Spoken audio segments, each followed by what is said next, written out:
Welcome to this lesson, and in this lesson we are going to be studying about conditions in Java and also the if, and else statements, and how you can be able to evaluate conditions using the Java programming language.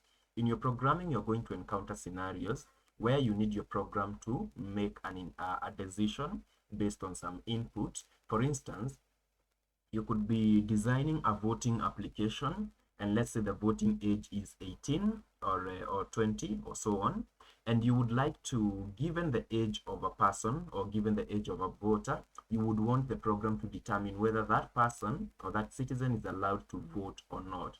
So whenever the age is more than 20 or is greater than 20 or 18, then your Java program can be able to tell the person that they are allowed to vote. But whenever they are less than the allowed age, then your Java program is not going to allow that person to cast their vote. So let's delve into Java conditions and find out what we have. So we do have how to evaluate conditions. For instance, we can evaluate the less than, which we already studied in the logical operators. The less than or equal to, the greater than or equal to, the equal to, and the not equal to. Let's write them down for purposes of just explanation and clarity. So we can evaluate whether a variable A is greater than another variable B. We can also, and that is going to, of course, return a Boolean, as we studied in the concept of the Boolean in the previous video. We learned that whenever you are evaluating logical operations, internally they are using the Boolean concept. We can either return a true or a false. For instance, when you ask whether 20 is greater than 10, it can only return one of two values, true or false. So the other thing that we can evaluate among the logical operations is A less than B? Is variable A less than B?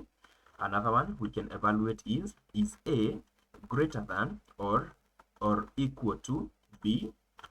Another one we can evaluate is variable A less than or equal to B? Another one that we can evaluate is A equal to B? Another one that we can evaluate is A not equal to B. A not equal to B.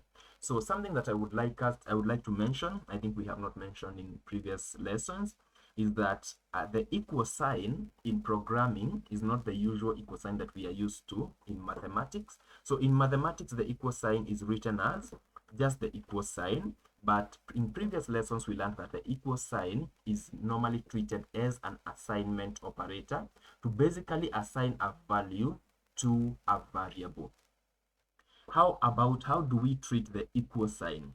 So for you to write an equal sign in a program, in programming, you use double of them. So whenever you use two equal sign internally or implicitly in the Java compiler, it treats it as you are trying to evaluate whether one variable is equal to another, or whether one value is equal to another. That is the equal sign. So we also have a not equal to sign in Java, or a not equal to operator, which is normally the not, which we have learned in previous lessons, and an equal sign. So this one represents not equal to. Let me actually write them. So this one is equal to, this one is not equal to, and you're going to be using them a lot in your programming, so please take note of them. So these are some of the things that you are going to be interacting with whenever you want to make decisions. And as we said, with decision statements, it's normally internally it is using the Boolean concept. So what do we have whenever we are evaluating conditions? We have the if statement. So if this condition, then execute a set of statements. Then we also have another one. So for instance, in the case of if a person is above the voting age, then allow them to vote. We also have another statement called the else if. And in the else if, it evaluates a different condition but related to the if. So for instance, we could say if the person's voting age is above the allowed voting age, then allow the person to vote. However, if they are beyond, let's say, age 70, then take them to a special queue. Then we'd also have another one called the else. So the else statement evaluates whenever all other conditions have failed. So for instance, we could say, if a person is above the voting age, allow the person to vote. If a person is above age 70, which is obviously above the voting age, so this person should vote, but because, let's say, we term them as an elderly person, we should take them to a special queue, or somewhere special to do their voting, where they can get some assistance. But if the two conditions have failed, that means they have returned a false, then whatever is in the else statement, that is what is going to be executed. So let's try with some examples, some real examples. Actually, we can actually try implementing with the example that we have just said, and also so that we can be able to see the syntax of writing conditions in Java. So I'm going to write an if statement. So with the if statement, please remember that it is lowercase. And actually, in your programming life or in your software engineering life, always start from the assumption that everything is case sensitive. As we said when we are beginning the series, capital A is very different from small a or lowercase or uppercase. They are very, very different things, and we are going to prove that in a different video. So if surrounded by the then followed by the round brackets, then the curly braces. Remember, they are always used as a pair. So if, then we should have some condition here. We're going to replace that with a condition. So if this condition is true, then execute a set of statements here. That's what it means. So let's say if age, we are going to define a variable age. But let's start with something simple. If 10 is greater than 5, then execute this set of statements. System.out.println, execute this set of statements. 10 is greater than 5. Then we have also studied about the else. I have mentioned about the else. Else execute a different set of statements. System.out.println 10 is not greater. 10 is not greater than 5. Very good. So let's run our program and see what that evaluates to. Yes. Yes, so it tells us that 10 is greater than 5. So in this case, the block of statement that has been executed is the if block, because 10 is indeed greater than 5.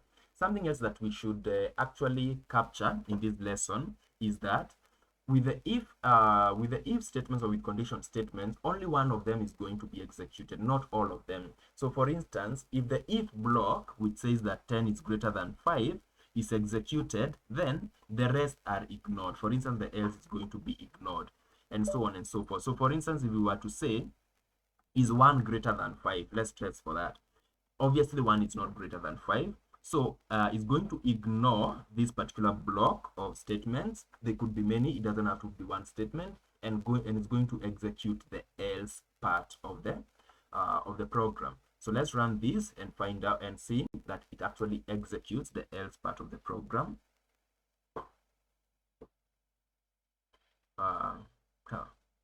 Yes, and it tells us that 10 is not greater than 5. So that goes to show you that only one of the blocks is going to be executed. So let's try with the example that we gave about the voting age, so that we can actually see how we could implement that example. So we are going to say, we are going to declare some variables. I'm going to declare an int age, int in person's age, or let me just say int age equals to, let me give the case for 20, meaning the person is allowed to vote. And then another one is going to be allowed age. Int allowed age is equal to 18. Let's say the allowed voting age, Well, let me rename it allowed voting age. So we would want to compare that if this person's age is greater than 18 or the allowed voting age, then we can allow them to vote, and if not, we can just tell them you cannot vote kindly. So if age is greater than or equal to, remember the logical operators, please remember them. If age is greater than or equal to the allowed voting age, then what should we do? We should allow this person to cast their vote. We should allow this person to be able to cast their vote. So in this case, we are just going to tell them system out println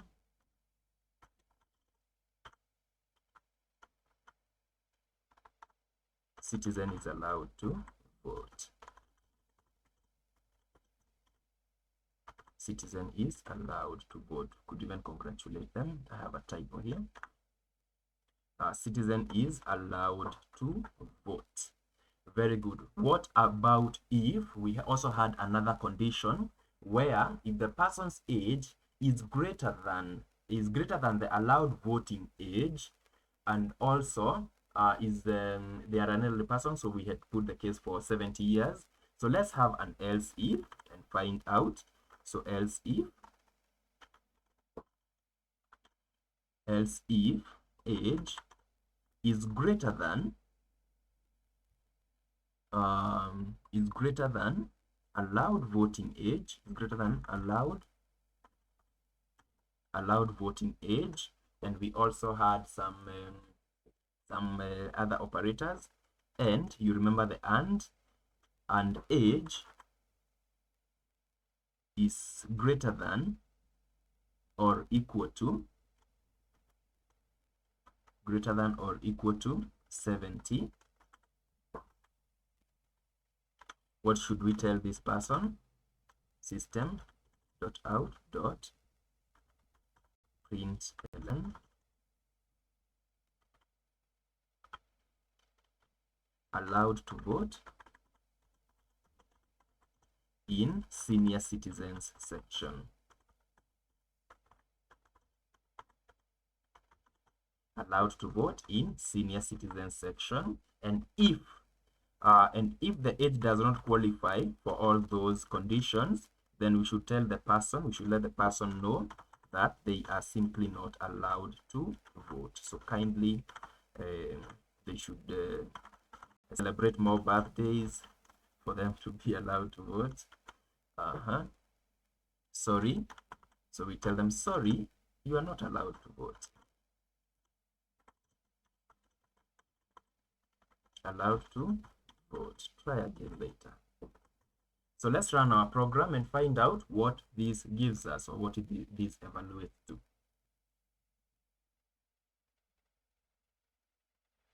Yes, so what do we expect here? So we have an age 20, and 20 is greater than the allowed voting age 18, and so it tells us that the citizen is allowed to vote. So it executes the if block here.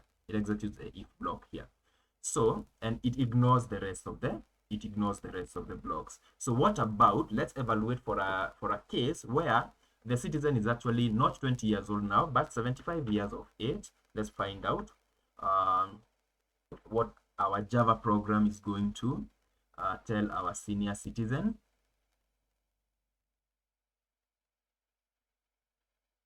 Says the citizen is allowed to vote. I think we should check something there. Let's say if allowed age is greater than the allowed voting age. Of course, the senior citizen is allowed to vote, so we should check age is less than, greater than or equal to allowed voting age. Let's actually check for just one condition. We are going to learn about the checking for both conditions later. So let's see, it's greater than or equal to 70.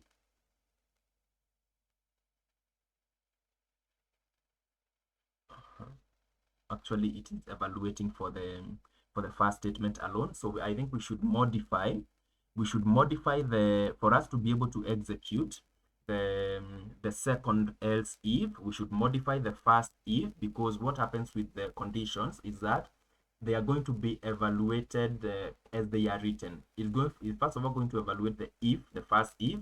Then if it fails, that's the only time it can go to the next else if. So what is happening with our program right now is that it comes to the if part. It comes to the if part and finds out that 75 is actually greater than the allowed voting age 18, and therefore it executes that statement and ignores the rest, as we had said earlier. So to get it to actually get to the else if, we are going to need to just modify a bit of this first if statement so that it can be able to for the age 75, for the senior citizen, it can be able to move on to the next. So we are going to say if the age is greater than or equal to the allowed voting age, and the age is also less than 70. Actually, let's say less than 70. Is less than 70, that's the time when we can say citizen is allowed to vote. However, if the age is greater than or equal to 70, then we can go to the senior citizens part. So let's run and see if that works.